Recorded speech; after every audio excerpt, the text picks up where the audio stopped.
Hello दोस्तों, मैं Shubham Rajiv classes में वेलकम करता हूँ। आज का जो हमारा टॉपिक है वो वर्ल्ड बैंक है।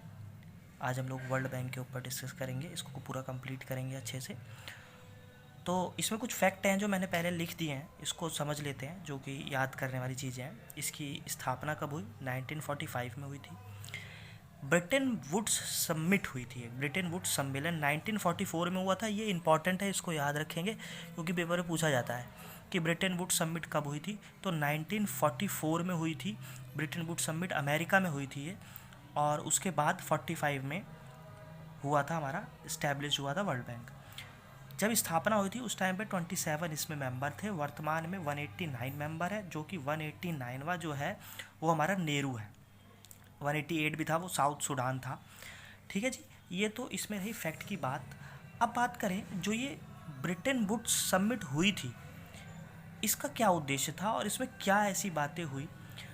इस्टेब्लिश करने का सिंपल सा कारण था, अगर हम इसके उद्देश्य की बात करें कि भाई हमने इसको इस्टेब्लिश क्यों किया, तो हमारी जो वर्ल्ड वॉर हुई थी, वर्ल्ड वॉर ख़त्म होने की कगार पे थी क्योंकि 1944 में सबमिट हो गई थी।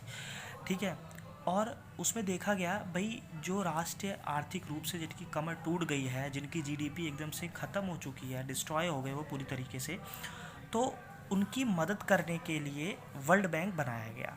इसका मेन पर्पस था रिकंस्ट्रक्शन एंड डेवलपमेंट के लिए फाइनेंशियली हेल्प करना। मेन पर्पस इसका ये था कि हमें पुनर्निर्माण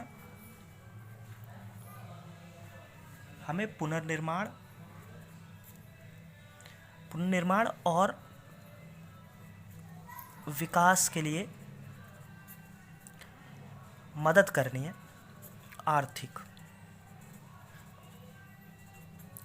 आर्थिक रूप से हमें हेल्प करनी है। सिंपल सी बात यही थी कि रिकंस्ट्रक्शन एंड डेवलपमेंट के लिए फाइनेंशियली हेल्प करना था वर्ल्ड बैंक का जो मेन पर्पस था। और उसी टाइम पे इन्होंने अपना एक प्रिंसिपल भी बनाया जिसको अब सिद्धांत कहते हैं। इन्होंने ये पेपर में पूछा जाता है, सिद्धांत पूछा जाता है पेपर में। सिद्धांत इनका क्या था? Working for a world free of poverty, ये इनका सिद्धांत था। ये एग्ज़ाम में पूछा जाता है, ये इंपॉर्टेंट है। ठीक है जी, सिद्धांत क्या था? Working for a world free of poverty, इनका सिद्धांत था। अब दूसरी बात अगर इसमें करें तो इसका जो हेडक्वार्टर है, यानी कि जो मुख्यालय है, वो इसका है वाशिंगटन डीसी, यूएस में। यानी वाशिंगटन डीसी का मतलब सब जानते हैं, मैंने पहले ही बताया हुआ है, डिस्ट्रिक्ट ऑफ कोलंबिया है उसको, इसका वहाँ पे इसका हेडक्वार्टर है। अब जो ये हमारा वर्ल्ड बैंक है, वर्ल्ड बैंक अकेला कुछ नहीं है, इसके कई संस्थाओं का मिला जुला रूप है ये वर्ल्ड बैंक। तो अगर हम बात करें कि ये जो हमारा जो वर्ल्ड बैंक है, इसके अंदर कितने संस्थाएं आती हैं, इसके अंदर के अगर हम पार्ट की बात करते हैं तो इसके अंदर के जो हमारे पार्ट हैं वो कुछ इस टाइप से हैं। सबसे पहला आता है IBRD, IDA,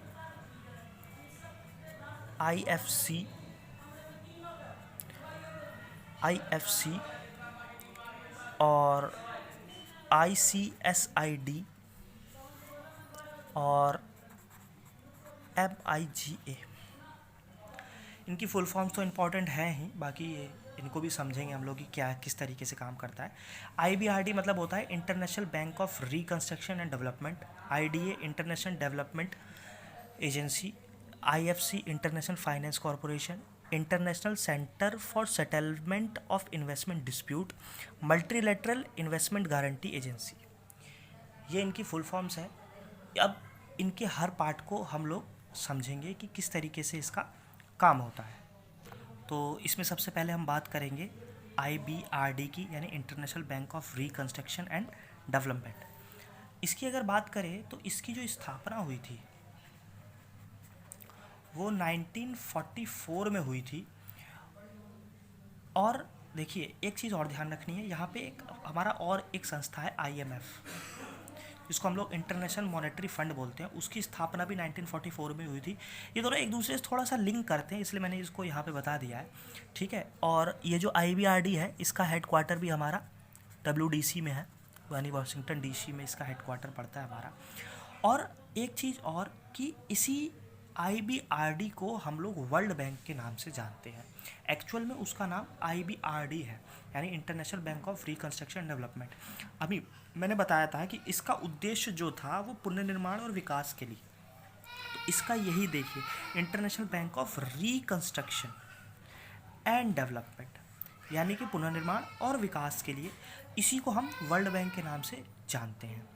और IMF की स्थापना भी इसी के टाइम पे हुई थी। यहाँ पे एक क्वेश्चन पेपर में आता है कि वर्ल्ड बैंक का सदस्य बनने के लिए किसका सदस्य होना ज़रूरी है, ठीक है। तो ध्यान रखना है, अगर हमें वर्ल्ड बैंक का हमें मेंबर बनना है तो IMF का मेंबर बनना पड़ेगा। पहले IMF का मेंबर बनना ज़रूरी है। IMF वैसे एक अलग टॉपिक है, इसको हम लोग अलग ही पढ़ेंगे, ठीक है। इसको हम लोग प्रॉपर अलग ही पढ़ेंगे कि किस तरीके से IMF काम करता है, लेकिन यहाँ पे छोटा सा इसकी बातें हैं तो उसको समझ लेंगे। क्या है कि भाई international bank of reconstruction development 1944 में हुआ, इसी को हम लोग वर्ल्ड बैंक के नाम से जानते हैं। IMF भी इसी टाइम पे हुआ था, हेड क्वार्टर वाशिंगटन DC में ही है। अगर वर्ल्ड बैंक का मेंबर बनना है तो पहले IMF का मेंबर बनना पड़ेगा। दूसरी चीज़ इसमें आगे क्या आता है, अब अगर हम आगे देखें तो एक तो हमारा हो गया वर्ल्ड बैंक कहें या IBRD कहें, और एक हमारा है यहाँ पे IMF, यानी कि इंटरनेशनल मॉनेटरी फंड। इसकी अगर बात करें और इसकी बात करें तो दोनों के काम क्या है, यहाँ पे ध्यान क्या रखना है कि जो वर्ल्ड बैंक है वो केवल और केवल विकासशील देशों को कर्ज देता है, विकासशील देशों को ऋण देता है, केवल विकासशील, यहाँ ध्यान रखेंगे, केवल विकासशील देशों को ऋण देता है, केवल और केवल। और IMF क्या है, IMF जो पॉलिसीज़ होती हैं, पॉलिसीज़ को सुधारने के लिए जो हमारे कार्यक्रम चलाए जाते हैं उसके लिए ऋण देता है। IMF जो होता है नीति सुधार के लिए,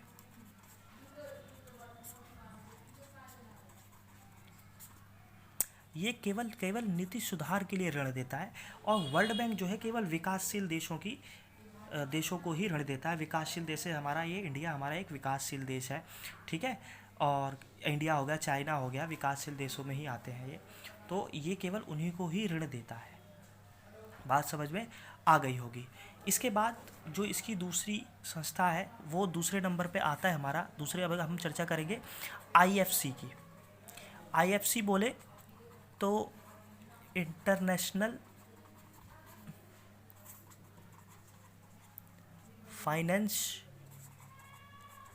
कॉरपोरेशन, इंटरनेशनल फाइनेंस कॉरपोरेशन। ध्यान रखना है इनकी स्टैब्लिशमेंट अलग अलग से हुई है, तो ये स्थापना इसकी जो हुई थी वो हुई थी 1956 में, 1956 में। और ये क्या करता है, IFC क्या करता है, ये हमारा प्राइवेट इंडस्ट्रीज़ लगाने के लिए इन्वेस्टमेंट करता है। यानी कि अगर निजी क्षेत्र के हमें उद्योग लगाने हैं, निजी उद्योगों के लिए ये इन्वेस्ट करता है। प्राइवेट सेक्टर की अगर कोई इंडस्ट्री लगानी है तो उसके लिए इन्वेस्टमेंट करता है ये, ठीक है। IFC का काम हमारा ये है। दूसरी जो इसका हम अगर बात करें, तीसरी जो इसका सबसे इम्पॉर्टेंट पार्ट होता है वो होता है IDA। IDA का मतलब होता है international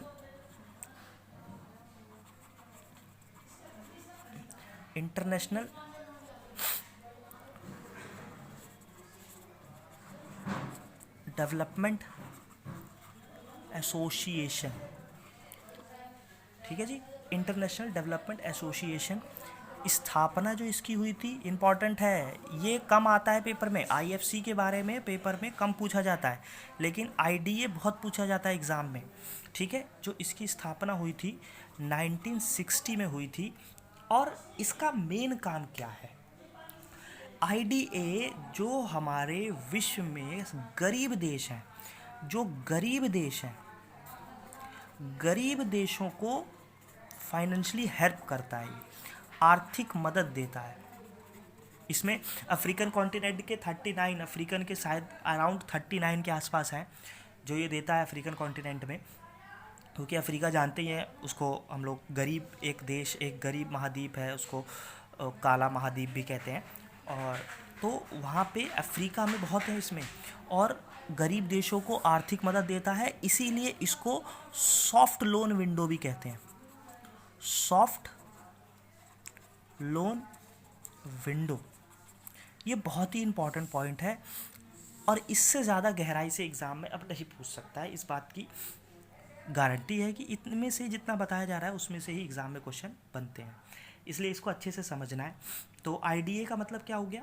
international development association, establish हुआ 1960 में, गरीब देशों की आर्थिक मदद करता है। ठीक है, दुनिया के जो सबसे गरीब देश हैं, गरीब भी नहीं, यहाँ पे लिखेंगे सबसे गरीब देशों को। और सॉफ्ट लोन विंडो, सुलभ ऋण खिड़की भी बोलते हैं इसको हिंदी में, सुलभ ऋण खिड़की इस तरीके से बोल सकते हैं। ठीक है जी।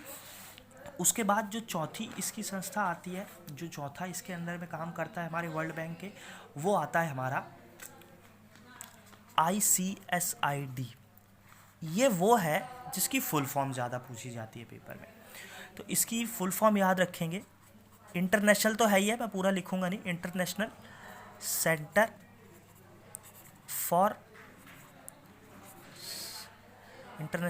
फॉर सेटलमेंट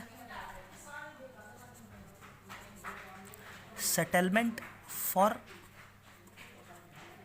इन्वेस्टमेंट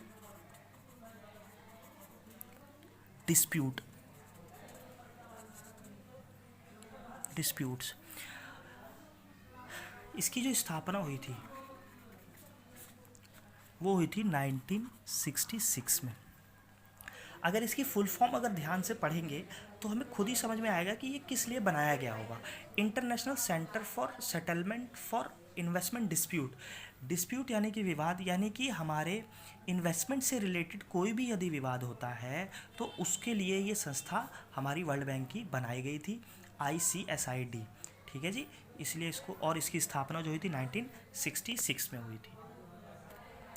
अब जो हम बात कर रहे हैं इसके लास्ट पार्ट की, 5th पार्ट जो है इसका, वो आता है हमारा MIGA। इसको हम लोग बोलते हैं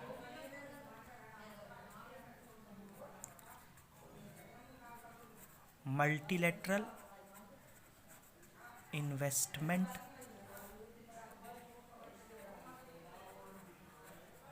गारंटी एजेंसी। ठीक है जी, ये सबसे नया सदस्य है, संस्था है जो वर्ल्ड बैंक से जुड़ी थी, इसलिए ये इम्पॉर्टेंट है। ठीक है जी, सबसे लास्ट में जुड़ी है हमारी। इसकी स्थापना जो हुई थी, स्थापना हुई थी हमारी 1988 में। सबसे नया है, न्यू मेंबर जिसको बोल सकते हैं, न्यूएस्ट मेंबर जिसको बोल सकते हैं, ये याद रखना। 1988 बाद में इसकी स्थापना का जो पर्पस था, उद्देश्य क्या था,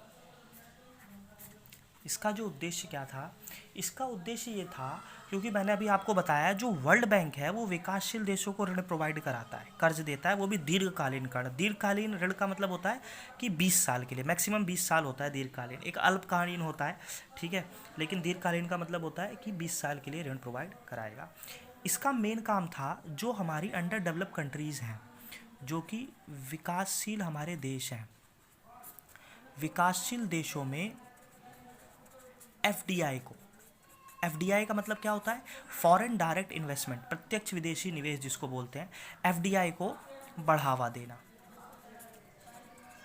एफडीआई को बढ़ावा देना इसका मेन पर्पस था। एफडीआई का मतलब याद रखेंगे, फुल फॉर्म इसकी पूछ ली जाती है कभी कभार पेपर में, फॉरेन डायरेक्ट इन्वेस्टमेंट।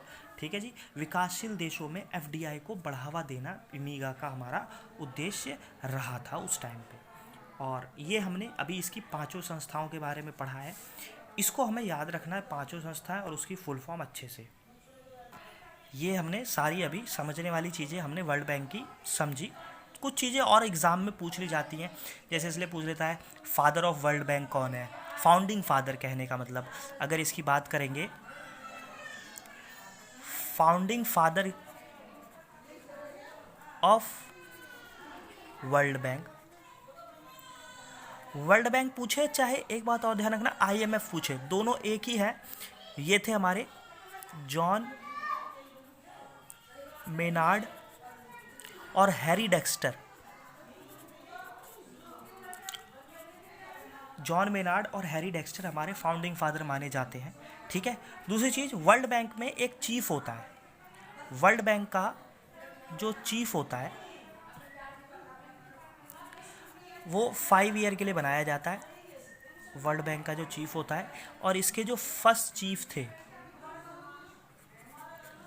चीफ जो थे वो थे यूगिनी मेयर।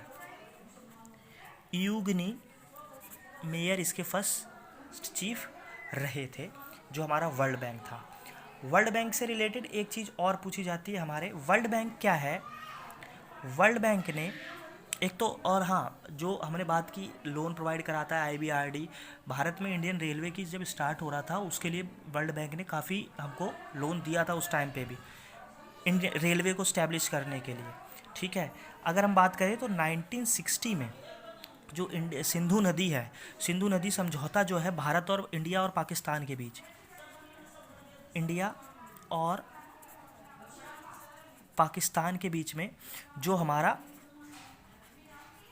सिंधु नदी है, सिंधु नदी समझौता जो है, ट्रीटी जो करवाई थी वो इसी ने ही कराई थी, इसको याद रखेंगे। ये डेट पूछी जाती है, सिंधु नदी समझौता भारत और पाकिस्तान के बीच वर्ल्ड बैंक ने ही कराया था, इसको हम लोग इंडस वैली ट्रीटी बोलते हैं।